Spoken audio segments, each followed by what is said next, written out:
كلا أي لا تفعل مثل ذلك وعرفه بأن الهداية لا تحتاج لجهود ولا محاولات كثيرة وأن هذا التأديب الذي أوحى إليه به كان لإجلال الفقراء وعدم الالتفات إلى أهل الدنيا وهذا القرآن مجرد تذكرة لتنبيه الغافلين فمن رغب فيها اتعظ بها وحفظها وعمل بموجبها وهي مودعة في صحف شريفة القدر. Perhatikan baik-baik. Ini yang mau saya sampaikan dan saya tegaskan. Kalla ay la taf'alu mithla dzalik. Yang dimaksud dengan kalla di ayat ini, jangan sekali-kali mengerjakan perilaku demikian. Merendahkan orang yang terlihat kecil secara umum ya. Hanya karena ingin mengangkat orang yang punya kedudukan besar. Menyenangkan orang-orang yang seakan terlihat punya wibawa. Jadi kita ingin disenangi orang, ingin terangkat kedudukan atau menyenangkan orang lain, tapi ditempuh dengan cara merendahkan yang kecil. Ini makna lainnya yang ditampilkan dalam tafsir ini. Maka jangan pernah terdorong untuk mengerjakan yang demikian. Teruskan dulu.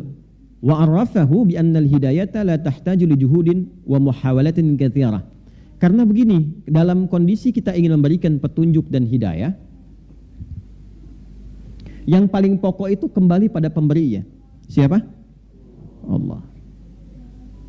Saya ulangi, yang memberikan hidayah siapa? Yang punya hidayah siapa? Baik ya, hidayah itu jenisnya banyak Pak. Mohon maaf. Yang pertama, ada hidayah pada orang Islam. Jangan disimpulkan hidayah itu dibatasi pada non-muslim dengan kondisi masuk Islam saja, tidak. Ada hidayah yang diberikan pada orang Islam yang sudah beriman. Bentuknya apa? Ya, bentuknya kecintaan untuk meningkatkan amal soleh. Jadi ketika Allah memberikan hidayah pada orang beriman, nanti naik statusnya menjadi takwa. Jadi orang takwa. Ya, urutannya begini. Islam, orangnya disebut Muslim. Setelah dia menyatakan berislam, dia punya iman kan? Orangnya disebut mukmin. Dah? Nah iman ini semakin ditingkatkan, semakin kuat, semakin kuat, semakin kuat, semakin meningkat, nanti naik status dari mukmin menjadi muttaqin.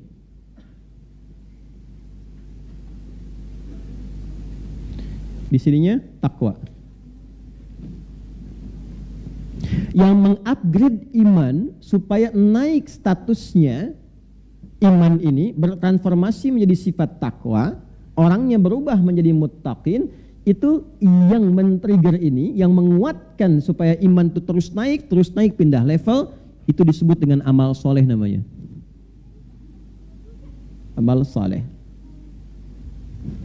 Karena itu sering kita dapati kalimat iman di Al-Quran bersanding dengan amal saleh. Wal 'asr innal insana lafi innal ladzina wa.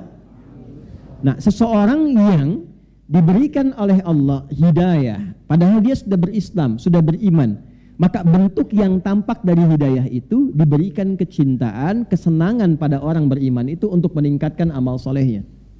Sehingga terus meningkat imannya dengan amal soleh itu. Dan berubahlah dengan itu menjadi pribadi muttaqin. Ini yang dimaksud pembuka surah Al-Baqarah dari ayat 2 sampai 5 itu. Dzalikal kitabu la hudal lil. Nah, bagaimana praktek hudal lil muttaqin itu? Imannya dinaikin dari amanu menjadi yu'minun. Alladzina yu'minuna bil ghaibi. Lalu disupport amal soleh wa yuqimunas wa mimma razaqnahum walladzina yu'minuna bima unzila wa ma unzila min wa bil akhirati hum. Nah, itu naik statusnya. Naik. Itu bentuk hidayah yang pertama. Jelas? Nah, nanti levelnya naik lagi dari takwa kepada ihsan. Orangnya disebut muhsinin. Ini yang tertinggi. Ini level yang tertinggi. Level ini sudah menjadikan semua kegiatannya sebagai ibadah. Bicaranya ibadah, menatapnya ibadah, mendengarnya ibadah, makannya ibadah. Dan dahsyatnya dalam ibadahnya dia selalu merasa diawasi oleh Allah. Jadi karena perasaan ini dia tidak tergerak untuk berbuat maksiat. Itu level ihsan, orangnya muhsin.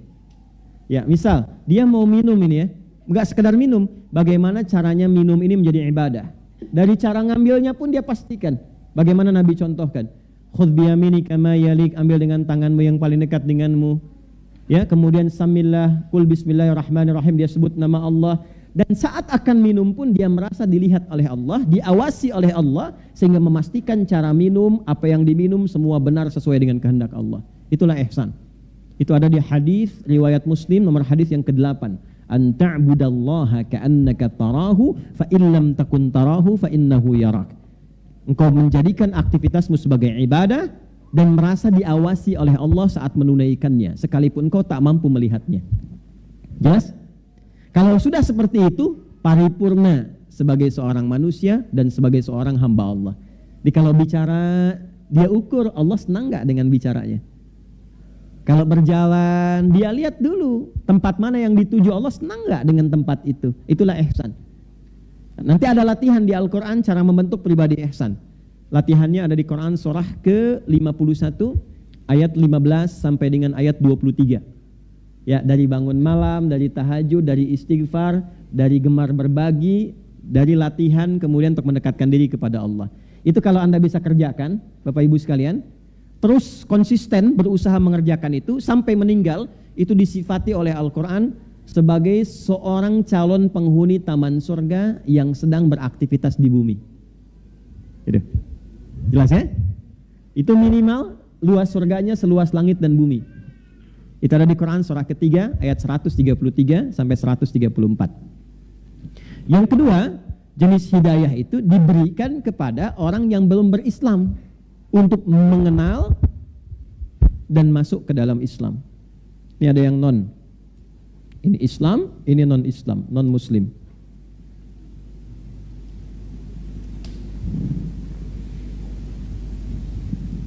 Tiba-tiba ada ketertarikan, bertanya, ada sentuhan kepada jiwa, turun hidayah.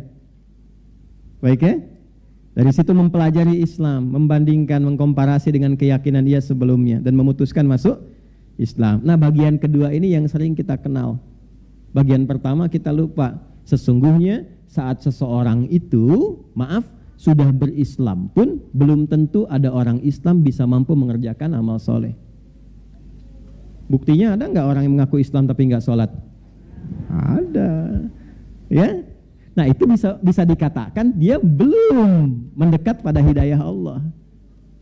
Jelas? Ada nggak orang Islam yang kaya tapi nggak mau zakat?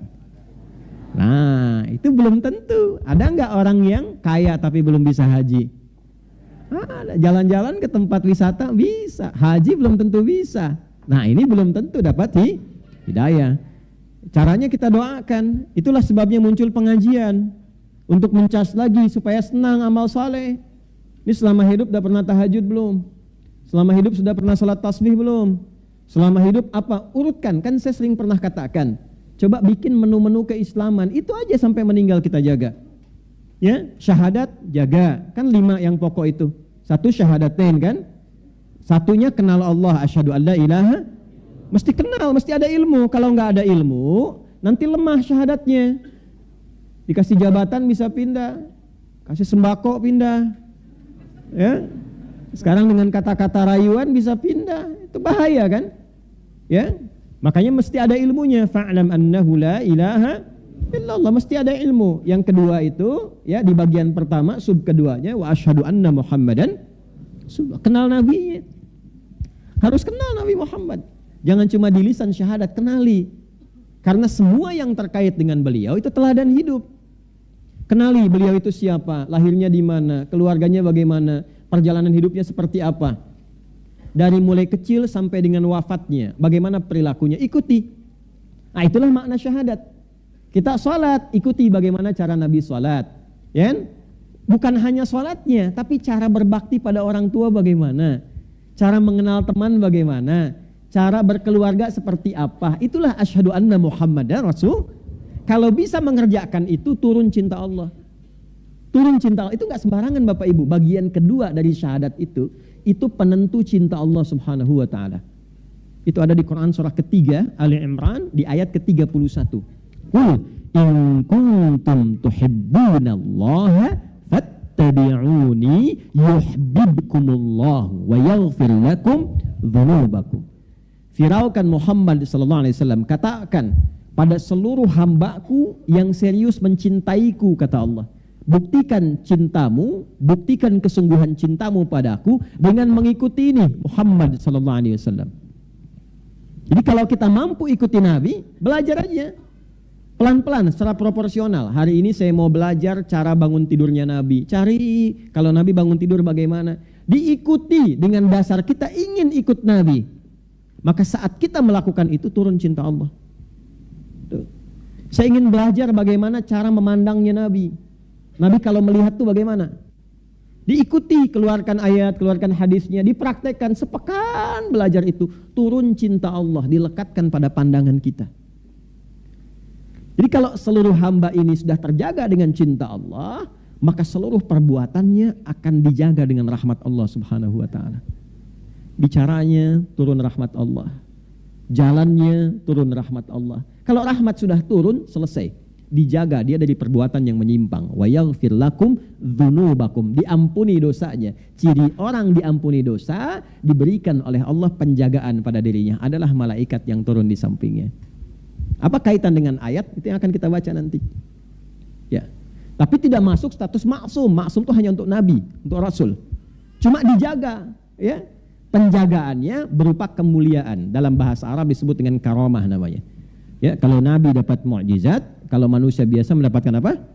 Karamah. Dan karamah tidak diperjualbelikan, tidak buka papan nama ya. Gitu. Biasanya ketahuannya setelah meninggal. Ya, baru ketahuan. Kalau mukjizat didemonstrasikan untuk menunjukkan legalitas kenabiannya. Kalau karamah tidak didemonstrasikan. Ya, tujuannya bukan untuk mendapat pengikut, tidak. Nanti setelah dia meninggal, ada pengakuan dari orang sekitarannya, oh dia pernah begini. Nah itu yang disebut dengan kebaikan yang diridhoi oleh Allah Subhanahu wa ta'ala. Nanti menu keduanya sholat. Ya, keluarkan semua jenis sholat, bikin diagramnya. Sholat satu yang pokok apa aja, yang sunnah apa. Nah selama hidup dicek yang belum ditunaikan apa. 3 zakat, ya kan? Termasuk rukun Islam kan? Nah, udah pernah zakat belum?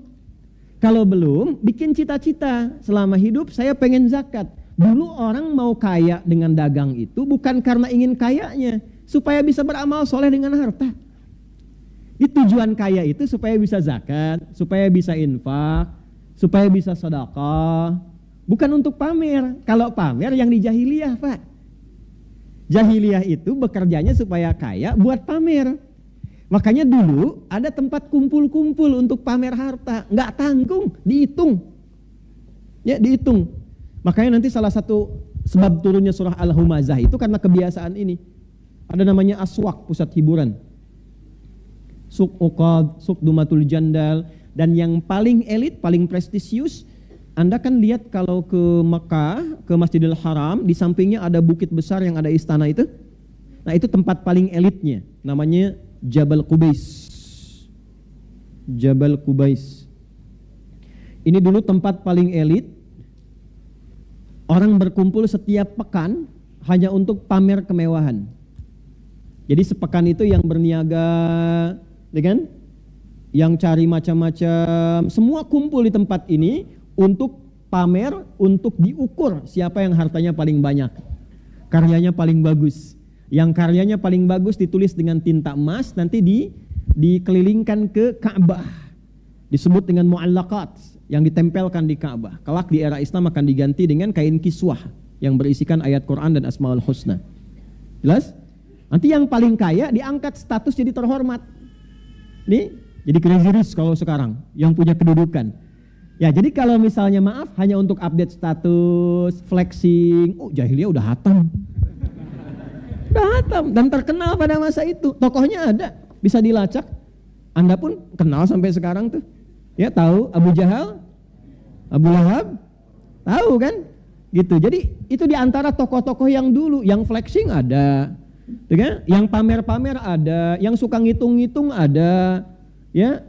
Abis ngitung ngerosting orang juga ada, gitu. Sudah ada dulu, ya. Ada ayat roasting itu ada suratnya. Wailul likulli humazatil Celaka orang yang suka roasting orang lain tuh. Jangan dipotong kalimatnya. Ya, alladzi jama'a mala wa habis itu ngitung-ngitung honor, dilihat-lihat, kumpulin, hitung-hitung. Ya, ini kecenderungan kalau orang sudah banyak harta cenderung merendahkan orang yang kecil.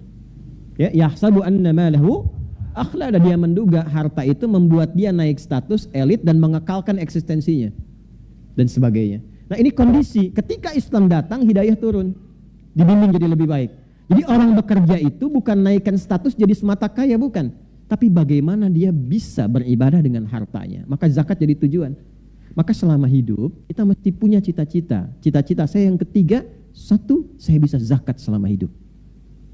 Jadi kebanggaan di hadapan Allah saat diagram keislaman kita dievaluasi, kan ada checklistnya tuh. Anda masuk kantor kan di checklist. Masuk Islam di checklist juga nanti. Checklist pertama syahadat, kuat enggak? Checklist kedua sholat tuh di hari kiamat dihisab. Yang ketiga checklistnya zakat, ada enggak? Maka punya cita-cita dari sekarang. Enggak akan dilihat berapa jumlahnya. Yang penting selama hidup saya pernah zakat, saya pernah infak, saya pernah sedekah. Masuklah checklist catatan buku kita. Kitab, iqra kitabak, baca nih kitabmu. Kafa binafsikal yauma 'alaika hasiba. Inilah hisab yang pernah kamu kerjakan selama di dunia. Jadi jangan bangga dulu kalau hartanya dititipkan lebih, dicek dulu fungsi ibadah dari harta itu berapa yang sudah terlaksana. Awas, apalagi yang paling berlebih selama hidupnya, wakaf aja belum pernah. Nanti hati-hati tuh hisabnya. Ya, minimal cari yang kecil dulu, wakaf mushaf pelan-pelan sehingga meringankan hisab. 4 apa? Puasa. Keluarkan menu-menu puasa. Bukan hanya Ramadan, puasa Senin, puasa Kamis, puasa Ayyamul Bid misalnya, ya. Pernah aja kerjakan supaya kita senang, ada checklistnya, kita pernah mengerjakan itu. Ya. Yang kelima, haji, umrah. Nabung supaya ada usahanya. Man istata'a ilaihi sabila. Kalau meninggal belum pernah ibadah haji, belum pernah umrah, tapi ada catatan malaikat selama hidupnya dia berusaha menabung untuk mewujudkan itu. Itu aja, simple kok. Kalau profesinya silahkan, jadi dokter silahkan, jadi arsitek silahkan, ya kan? Silahkan. Nah, fungsinya kita mengaji seperti ini untuk mengingatkan kembali, jangan-jangan selama hidup ada yang belum terlaksana. Maka pengajian salah satu cara kita menjemput hidayah. Sehingga ketika hidayah itu didapatkan, kembali dari sini kita ingat lagi kita belum sholat yang sunnah, belum mengerjakan ini, masukkan itu ke dalam menu kehidupan kita sebelum meninggal. Itu yang dimaksud dengan hidayah bagian pertama. Bagi yang mengajar seperti saya, ya, posisikan semua sama yang datang. Jangan karena yang ini punya status, ngadapnya ke sini aja, yang ini nggak pernah dilihat misalnya. Bisa beragam, bisa yang datang itu sambil jualan. Ya, itu di luar kan banyak yang dagang. Ya, yang dagang pun diniatkan untuk ikut belajar. Sehingga waktunya ngaji dulu. Nanti saya sampaikan pada Anda itu yang di luar tolong dibeli ya. Ya, dibantu dibeli, ya, terus saling mengisi satu dengan yang lainnya, saling mendoakan. Anda yang membeli doakan supaya berkah dagangan, yang dibelinya mendoakan Anda supaya nyaman dengan itu, bisa ibadah jadi tenaga yang baik. Itu kan indah. Saya nggak bicara yang lain-lain, saya bicara yang di sini. Anda jangan kemana-mana. Dan ini nggak direncanakan, memang pelajaran kita begini. Kita kan apa adanya aja. Ya, kreativitas Anda aja kadang yang kemana-mana itu. Ya. Nah, ini intinya. Jadi kembali kepada tadi, ini yang dimaksudkan. Maaf, ketika seseorang salah mengikuti petunjuk, ya, maka di sini kita katakan lagi, bi annal hidayata la tahtaju li juhudin wa muhawalatin katsiratin. Tidak perlu kreativitas melampaui batas. Ya, cukup ikuti apa yang Allah sampaikan. Nanti biarkan Allah mengerjakan bagian tugasnya, tanamkan pada si fulan, tanamkan pada si fulan, tanamkan pada si fulan. Pada intinya kita mengevaluasi dari sekian banyak ikut kita pengajian, berapa hidayah Allah yang sudah kita kumpulkan. Paham gak maksudnya? Mengerti ya? Jadi ada yang dari sisi pengajarnya, ada yang dari sisi pembelajarnya. Ayat ini ketika diturunkan mengoreksi kepada pengajarnya, jangan sampai ada pengajar-pengajar ketika ingin mengajarkan nilai Islam supaya orang dapat hidayah, mengemas itu dengan cara-cara yang berlebihan. Gak perlu berlebihan pun, kalau Allah berkehendak dapat, ikuti aja petunjuk Allah, simpelnya demikian. Maka petunjuk Allah itu secara konseptual datangnya lewat Nabi. Kalau bicara begini, kalau mengerjakan dengan perilakumu seperti ini, kalau kamu ingin berkata demikian seperti ini, kalau ingin menyampaikan kisah seperti ini. Kalau engkau melampaui batas-batas itu boleh jadi alih-alih dia mendapatkan hidayah yang lahir kemudian rasa yang kurang nyaman dengan nilai keislamannya. Paham sampai sini? Maka nanti ada pelurusan kembali di situ. Jelas ya? Baik.